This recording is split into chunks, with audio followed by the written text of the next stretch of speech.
তিল ভেজে নেওয়া হয়েছে এখানটায় সুন্দর করে। আর হিমাল দস্তার মধ্যে নিয়ে নিয়েছি তিল, সেই তিলটাকে সুন্দর করে কুটে নেব। গুড় দিয়ে মাখাবো, আখের গুড় দিয়ে মাখাবো, তো এটা আমি করবো এখন। আর এখানে খিরসা করার জন্য দুধ দিয়েছি ফুটতে, আর কিছু পরিমাণ খোয়া ক্ষীর নিয়ে এসছে, এই খোয়া ক্ষীরটা দিয়ে খিরসাটা বানিয়ে নেব। আর আগামীকাল আমরা পিঠে বানাবো। আমার শ্বশুরবাড়ির নিয়ম, আজকে ওরা পিঠে পুলি সমস্ত কিছু বানিয়ে নেয়, আর আমার বাবার বাড়ির নিয়ম হলো আগামীকাল মানে যেদিন সংক্রান্তি সেদিন বানাই।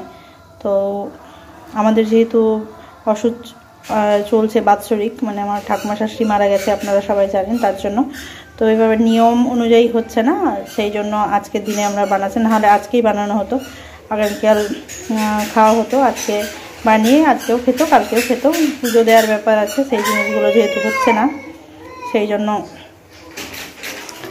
জন্য আজকেই হচ্ছে এইগুলো রেডি করে রাখবো, আর আগামীকাল পিঠে পুলি বানাবো।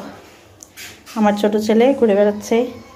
বাবু দেখো, দাদা কই, দাদা কই, কই দাদা কই, হাসো বাইরে, ডেকে নিয়ে আসো দাদাকে, যাও।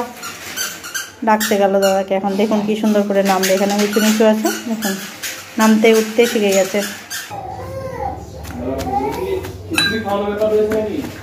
একটু খিচুড়ি খাওয়ানো হতো, দরকার ছিল, অল্প একটু খাওয়ালে ভালো হতো। আমি তো এদিকে ব্যস্ত হয়ে পড়লে, একটু হালকা গরম করতে হবে, আঁকা ফাঁকা আছে, গরম করা যাবে।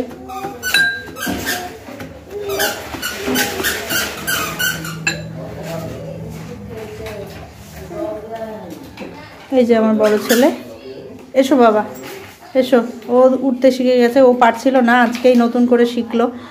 আর শ্রেয়ানটা তো সুন্দর করে আগে থেকেই উঠতে পারতো, আর এখন শাশ্বতও উঠতে পারছে। এই যে দেখুন উঠে গেল, ওই জায়গাটাতে একটু উঁচু আছে, এই যে একটু উঁচু আছে, যার জন্য ওদের উঠতে অসুবিধা হচ্ছে। এখন পারে, এখন আজকে একদম সুন্দর করে উঠছে। বাবা জল নিয়ে এসেছে, জল খাওয়াবে, একটু খিচুড়ি খাওয়াতে হবে। জল খায়নি, খেয়ে নাও জল। এই বোতলগুলো নিয়ে ভালোই হয়েছে, ওদের জল খাওয়াটা অন্তত ভালোভাবে হচ্ছে।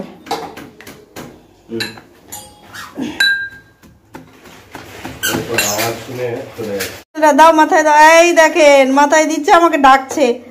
হ্যাঁ বাবা, আবার করো, আবার করো, আবার করো, আবার করো, আবার করো, করো করো করো।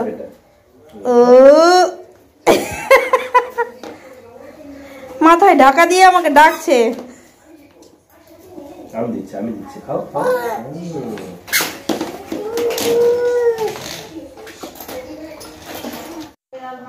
তিল গুঁড়ো করে নিলাম, আর আখের গুড় তার মধ্যে দিয়ে দিয়েছি, দুটোকে ভালো করে মেখে নেব, মেখে তৈরি হয়ে যাবে। এইটা দিয়েই জল পিঠে তৈরি হবে। এটা পুর তৈরি করলাম, তো সেটা রেডি করে নেব মেখে।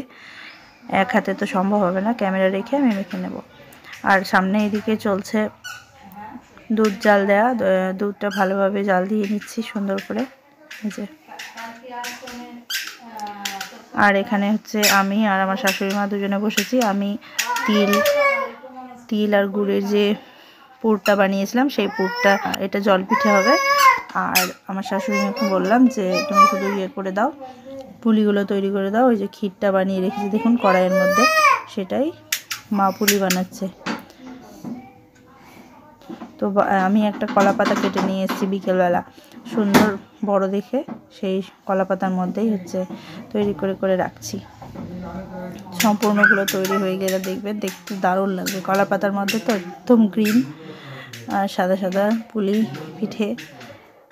এই পুলি পিঠে বানানো যায়, এই পুলি পিঠে বানানোতে কোনো দোষ নেই। কিন্তু আমাদের এখানে মেন পিঠে হলো সরা পিঠে, সেই সরা পিঠেটাই হচ্ছে আমাদের তৈরি করতে নেই।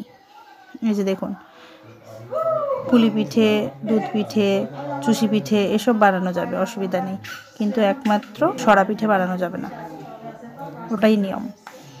তো আর হচ্ছে পাটিসাপটাও তৈরি করা যাবে, সেটাও তৈরি করব, কিন্তু পাটিসাপটা আপনাদের সাথে শেয়ার করতে পারিনি।